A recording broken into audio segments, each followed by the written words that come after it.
Welcome, Stéphane, to our episode. We are very happy to have you here. First of all, I would like to hear a bit more about your experience because you are practicing yoga for more than 50 years. Iyengar Yoga for more than 40 years, if I'm correct. You're the founder of Marseille Iyengar Yoga Institute. You have a studio and you are teaching around the world, also doing some retreats. So maybe if you can share a bit about yourself for the start. Yeah, thank you for invitation. I think all paths meet together, and what is important is how we meet on this path and how we have to share a bit of our experience of this practice. And how did you meet with yoga? It's such a long time, but many of us have been practicing for a long time. Guruji started in the 50s, to come to Europe. And unfortunately, I didn't meet him before the late 89, I think 90 or something like this. And that's it. Yeah. I'm asking because 40, 50 years ago, yoga was still maybe a bit esoteric for I'm coming from Slovenia. Even 20 years ago, yoga was not so popular. It was really kind of hard to find a teacher. I remember I bought a CD and I was only able to listen to instructions. There was no video, there was no teacher. Yes, correct. It went Yeah. down. So Yeah, correct. if you can share a bit more about how yoga in France how was yoga in France 40 years ago? Were there teachers how did you start? When I started, there was a few yoga teachers. I was in Paris, big city, and there was maybe, a few handful of teachers, but they were kind of on an esoteric plane. And it was not really available in the sense that, economically it was difficult to reach them. And it was very esoteric, initiated practice, and very few people knew about it. We just heard about it. Guruji's book, came into pictures into the, late 60s, 70s. And it's, I think, one of the book, we got interested in it. We had a lot of books like when I was pretty young, I found the books of Aurobindo, the guide of yoga, and Vivekananda, about the different paths of yoga, and some French writers who were like Romain Rolland or Mircea Eliade, who was from Romania also, who wrote essays about yoga. And there were some texts available, like the Upanishad and some texts, and they were really disconnected with they were really far away on how we could reach the meaning of the substance was very difficult. And Guruji made the link. He was the one who allowed us to anchor it and to incarnate it and to ground it into ourselves, so we could go into something more practical practice. And he went on. No. There was also some books about this. Yeah. Yes. So when was the first time you came in touch with Iyengar Yoga? How did you even found this practice? Well, after long traveling and from different countries, and I was searching for some kind of practice, and I wasn't really satisfied about anything I met. Different schools of yoga, Shivananda, Satyananda, and different schools of meditation and things like this. And I thought there was something missing. And then when I discovered, practice Iyengar, I realized, Guruji, because Iyengar made the link between, mental knowledge and the theoretical yoga, and he made it us and the practical side of it. So that was the link. Okay, could you maybe explain us a bit more about how do you understand this link between the kind of the embodiment of the practice, but also because we know that Iyengar yoga, it's a practice that's very precise. We have a lot of alignment. And sometimes it's on the first view, when I have new students, they're a bit surprised with how much we go into detail. So how would you kind of maybe elaborate a bit more what you... Yeah, I think I can refer to the, second sutras of the Patanjali Sutras, Yoga Chaitanya Hodaha. It's first of it is a mind practice. And the fact is, most of us, we come to yoga, and most students who come to practice Iyengar Yoga because the physical effects are revealed, but it's a kind of, I would say it's a side effect. It's not really the purpose of the practice of yoga. And there was never mention about the asanas. There's only two asanas in the sutras, sthira and sukham, and the effortless, the stable and comfortable asana. And then the fact about the asana should be effortless, and you shouldn't reach and you shouldn't try, because you just have to flow the current of the asana, and then you settle in it, and then you can go and go on your practice of pranayama and pratyahara and dharana dhyana and those ashtangas of the yoga. And there was no question of being precise. It's just the way the technique needs to be applied. We need to apply the technique in order to bring our minds in. It's like any art. If you learn to play music instrument, you have to study the scales. You have to place correctly the fingering. You have to study the chords. You have to study the harmonics. You have to do some kind of thing. Same thing with the painting. You have to study the colors and the perspective. So it's just a kind of mind training. It's not a goal. It's just And an then the instrument. art or the music is kind of the expression of everything we put together. Yeah, the art of it, but we shouldn't get caught to the physical aspect of the yoga, which have tendency to do not. That's why yoga has become popular, because actually we see Iyengar yoga and the therapeutic things as with a side effect. Okay. But it's not the main reason why we practice it. Deep inside of us, even if we come to class for a backache or something we have to improve, body states, there's something inside which calls us and asks us to go and look at it. And we have to be able to look at it. I know you said that personal stories are not important, but I would still really be curious to know, how was the first time when you came to Pune? Because at that time, maybe we didn't understand the difference in culture, the different, maybe even in language. If you could share a bit about how you first came Okay. there, all the years that you were practicing Yeah, it in the was institute with Guruji. okay. It was the autumn '89, and I hadn't been to India before. So the first there was an Indian shock, the noise and the sound and the colors and also the friendship. You go into a big soup of humanity. Okay. That's the Indian color of it. And there was, of course, there was no CDs, there was no recording, there was no telephone, there was not internet cafe. We had to write a letter, and it would take 3 weeks to come to France, and then we had to answer. And Guruji was, when we were writing to him, he was always answer. It would take like something like 1.5 months, 2 months to get the letter back, but he would answer. So that was the communication we had. And we had nothing beside his books.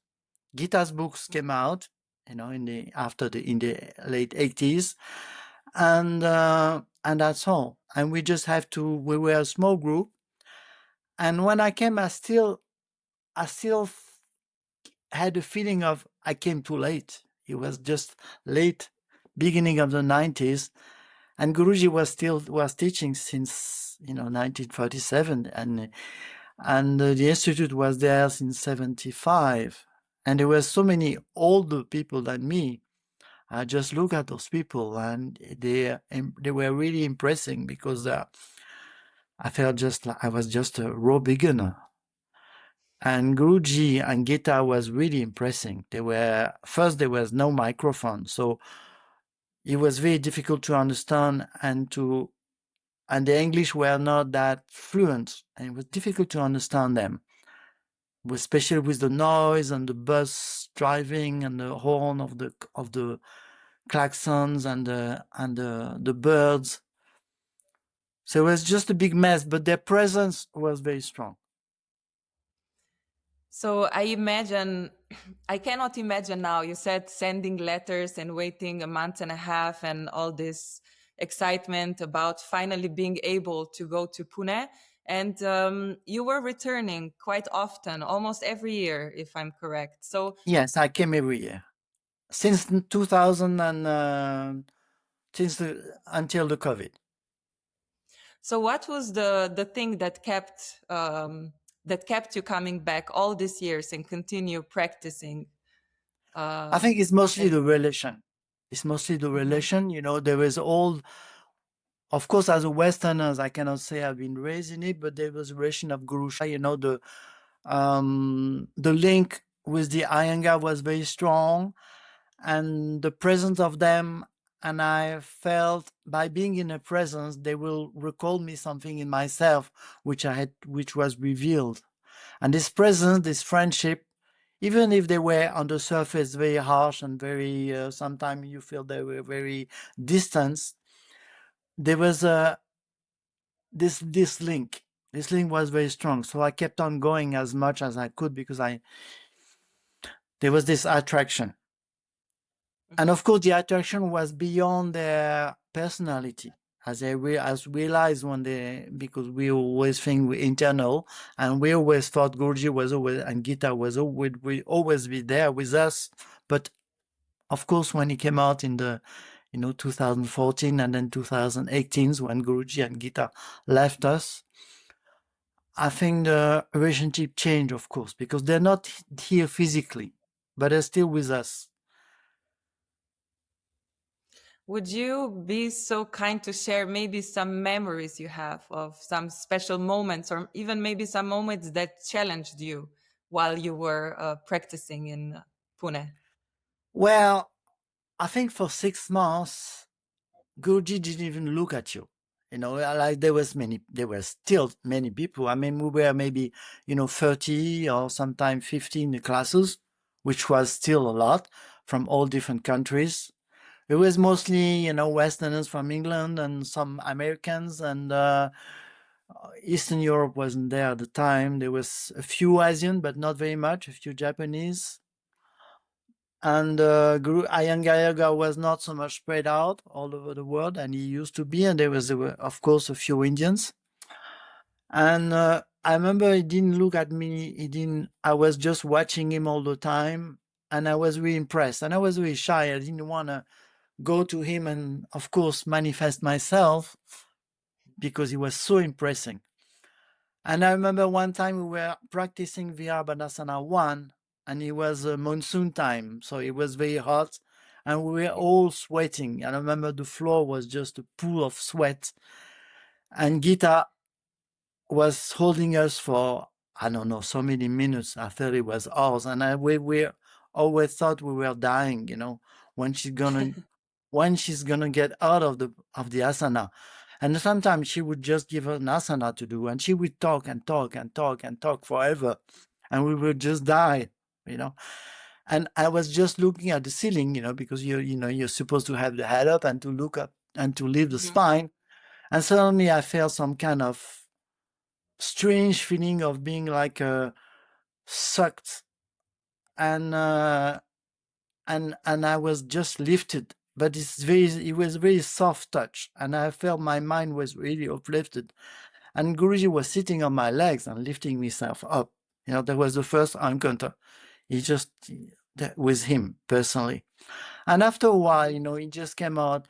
It was not so much personal. It was more personal, like when you could be able to talk with him in the library and sitting outside, and you had this kind of relationship. But during the teaching, it was very severe, and they were really, you had to keep the distance. But this distance was a kind of safe thing, not to get into personal relationship with them. Is there anything he said that really stayed with you? Maybe, I don't know, something about the asana or something about There pranayama, were or so I don't many know, things. There were so so many many things. things. I mean, every day, I mean, not, I wouldn't say every day, but every time he was saying, he struck me, and he was not talking every day, but sometimes he would give you like, the first thing he told me, what, you're not enough presence. That's okay. I understand that. I knew that, but it was that. And the last thing he told me, it was in March 2014, a little bit before he went and I was going away. And he told me, you're not opening the armpit enough. Come with me upstairs. And for half an hour, he had me working on the pillar and doing so many things. And that's the last encounter I had with him. And I don't know. I remember in March 2014, he was sitting on the front of the institute and he was just open to people. You could sit with him and talk to him about the weather, or talk to him about anything. And we just be like chatting. And like old grandfather, he will just be very happy about if you show you were not so much fearful about him. Mhm. And I told him, Guruji, you had this book from Krishnamacharya, which there was one, I don't remember the title exact.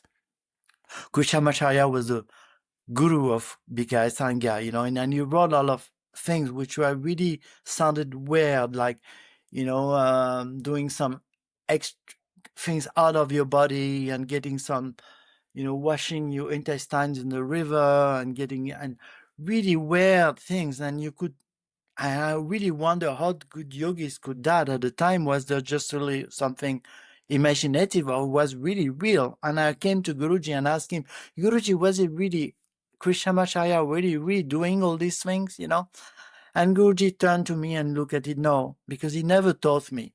It was so unpredictable.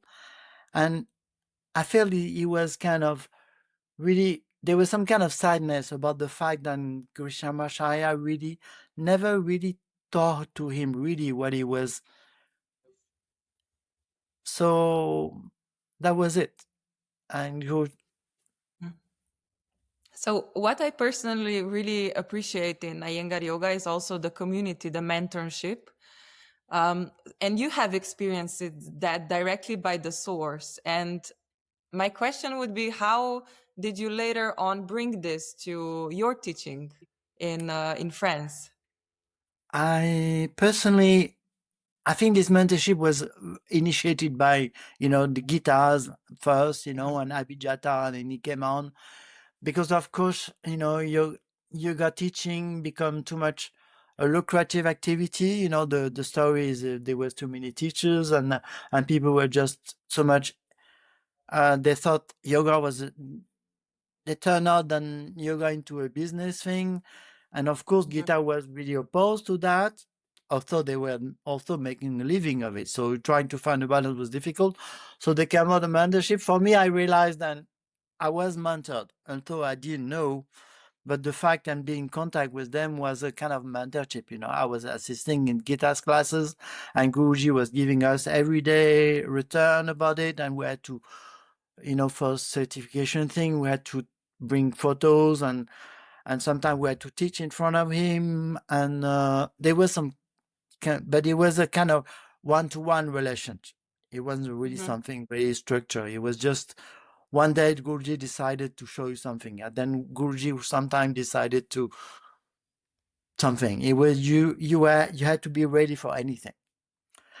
And now it has become more structured, especially with the Western mind, and personally, I didn't really participate so much into it because I'm kind of I'm not so interested about it Mhm. first, and it has become too much a mind thing,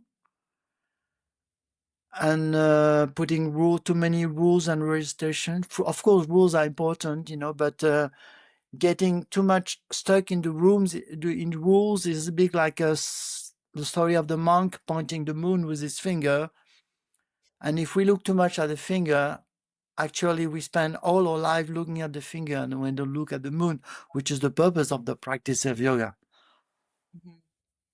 Yeah, the question was more about, maybe I used the wrong word, mentorship. I meant more of this ongoing relationship that we have, of course, with our teacher and with the subject as well. How do you think that maybe your relationship to yoga has evolved over the years? I think it's a difficult question because I think actually it's difficult to look back and to judge. Actually, yoga is always there and it evolves itself, and we just have to adapt to the situation.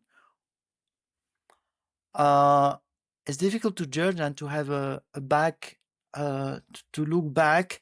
It's very much spread out and it's just positive aspect, and everybody can practice yoga without being judged and being fear of being looked at it as something weird. At the same time, it has become so commercial and Mhm. so about, especially with the internet, people look at Yes. something, people look at bodies, and we feel yoga is a physical thing, and which is we lose the essence of the nature of the practice yoga, which is a mind observation, and she's developing the sensibility, developing the awareness, and going to different state of consciousness. And we use the yoga as a tool. Mhm. So I can see the evolution of the yoga now going this way. Mhm. Yeah, I was asking because in the beginning, when I started to practice, and of course, I don't have long experience such as you, but for me in the beginning, it was really working with the body. And then later on, the observation came.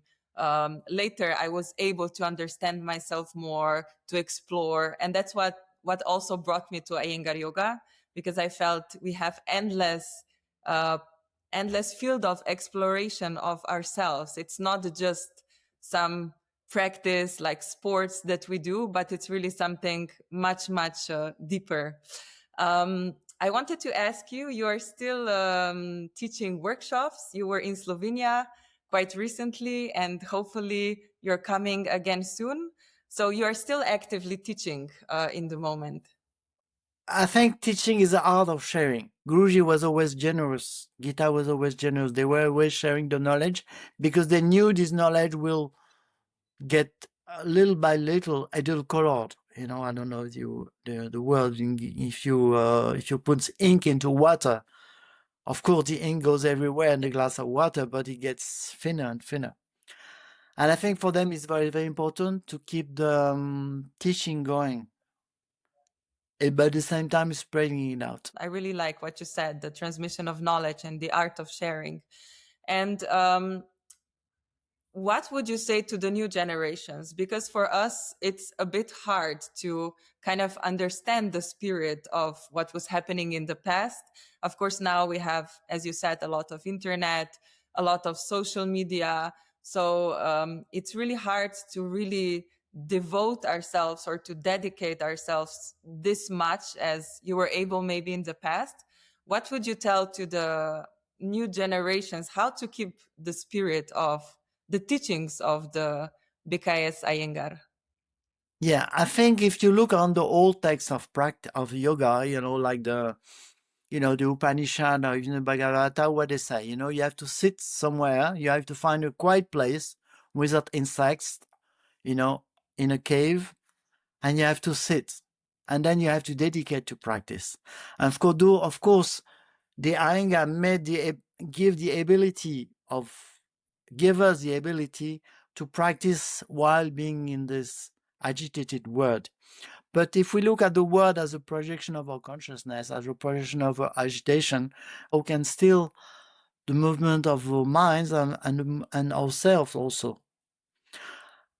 Um, the I think it is the same evolution. There is no so much difference as being 20 years ago or 30 years ago and being now, because the obstacles, the impediments are the same. The kleshas, the manifestation of the egos and unbalanced desires, ragas, afflictions, fear are the same. Your mind is the same. Whatever story is different, the culture is different, the environment can be different, but the practice yoga remains the same. They're not taught in the sense of the manifestation of the consciousness, and more because I think it's very important now. I think it's very important to bring the subject of yoga is not just a physical practice, but it's about the values and the kleshas and the koshas and all different aspects of yoga. Sometimes we don't see it, but it's about energy and the mind and consciousness. We often think about the yoga as a physical practice, physical expression, but what is there more to yoga? Well, the body the embodiment of consciousness is done with the breathing, and actually we are conscious because we exist in the body, and we use the body as an instrument to realize we are conscious, and from this consciousness try to understand our existence. This is the base of the yoga. Mm-hmm. But yoga is not only that. And if you look in the text, they don't talk so much about bodies. So as a mean of understanding existence in terms of energy, and the yoga fields, we refer to Ayurveda, we refer to the koshas, we refer to the vayus, we refer to the doshas, we refer to current of energy. And it's good to understand through the physical embodiment of the consciousness, the movement and the flow of energy, and also the attitude we have towards the world outside, the world towards our ourselves, and towards our body. How we treat our bodies is a bit how we treat others, and how we treat the world is just different traits. And we were talking about the consciousness. What's the role of it in yoga? How can we practice that? I think the practice of Iyengar, the first thing which struck me, and it just allows the first being the presence and develop the awareness, being aware and watching yourself, watching your consciousness, watching your mind. And these kind of observations leads to observation inside of different layers of the body inside, different koshas, where we have to perceive which is not perceivable on the surface of the body. So actually it's a traveling inside, and it refers to the fourth, like would say, in the Yoga Sutras of Patanjali, the fourth set of pranayama, which is the pranayama which transcends the physical breath. The pranayama which transcends the physical breath. It refers also to the concept of vacuity, the concept of void, the concept of shunya, which is emphasized in Buddhism, where we are out of this consciousness, but there is an existence inside who doesn't go through our mind. And for that, we just have to go inside and to find the ways and realms to touch that space, which is also that space which is inherent to every one of us, to every form of consciousness, whatever being a tree, an animal. Touch. And yeah. Thank you so much, Stéphane, for this conversation. Okay, thank you. Very valuable for us. And even though you said you don't really believe that sharing personal stories is important, I believe that this conversation will bring a lot of interesting insights for many of us. Okay, thank you so much.